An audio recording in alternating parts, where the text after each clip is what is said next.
her father was the headmaster and founder of schools of the Alliance Universelle Israélite, Joseph Alfandari. And my sister found the documents stating that they had found a suitable man who had taught in Jaffa and had founded the Alliance School in Sfad, so he had experience of Arabic speaking and Jews, and they suggested that he should be sent. And his daughter, Eugénie, who lived in Istanbul, she was sent to Paris, where she went to the École Normale to study, where they studied to become teachers. I went to Paris to l'École Normale de l'Alliance à Paris, and their teachers, they were not interested in religion, not interested in Jewish identity or anything. The headmaster I had in this college in Paris, he gave another direction to the formation of teachers, making them more conscious of their Judaism. Being with Monsieur Levinas, the headmaster, it was quite really, it was the greatest thing that happened to me in my life, I consider.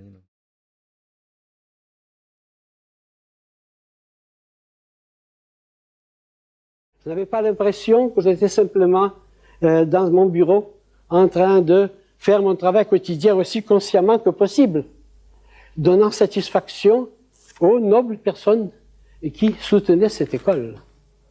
J'avais le sentiment que je répondais à l'appel du moment historique, c'est-à-dire l'entrée, pas du tout comme on pensait l'entrée des Juifs dans la civilisation française, mais l'apport à la civilisation française, la sagesse juive de la paix. I taught French and Hebrew and Jewish history. We wanted to give our pupils a great sense of their Jewish identity. They taught in French, but they were a Jewish school, so they didn't want to frighten some of those who were more religious, who were worried about sending their children to lay schools or Christian schools, but at the same time wanted their children to make the transition from the old Ottoman world to the modern world of France, which was available to them. They wanted to bring up little French Jews, you know, and they managed it, really. We on one hand, living in Morocco, you felt very Moroccan because people dressed a bit like Moroccan Arabs. When it got very hot, my father used to wear a jalaba in the evening. So the food was Moroccan. The influence, obviously, of Morocco was very strong. But on the other hand, when you were in school, you felt like a little French girl or a French boy because the influence was so strong. And they succeeded. Already I could see with my sisters and brothers, it sort of changed straight away from our parents' generation. And that's where I think the influence of l'Alliance can be seen. The actual documents of the Alliance, which inspectors state that there is a viable Jewish population in Tanta who are willing to pay to educate not only their sons but also their daughters. My friends were less educated,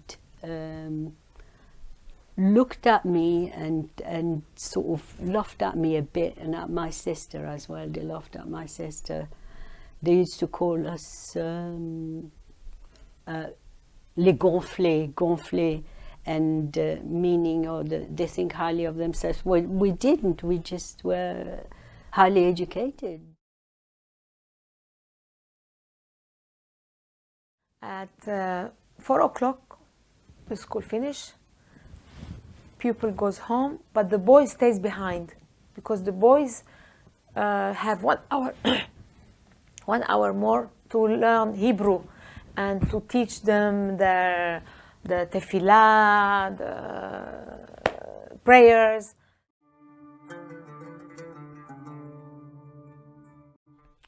The school, the Alliance School, which is one of the best, really. We used to learn Hebrew, English, French, and Arabic, 4 languages.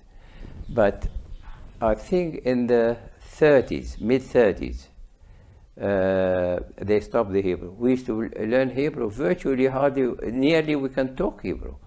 I mean, it was very intensive courses. But then they stopped, the government stopped the Hebrew. Then it became only Arabic, French, and English. My first memories were connected with primary school, which was l'Alliance, l'école de l'Alliance. And they were just related with school, playing in the playground. I was extremely spoiled by the teachers because my brothers and sisters were all teachers.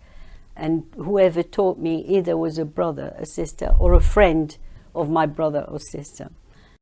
I remember we used to do Hanukkah party in school.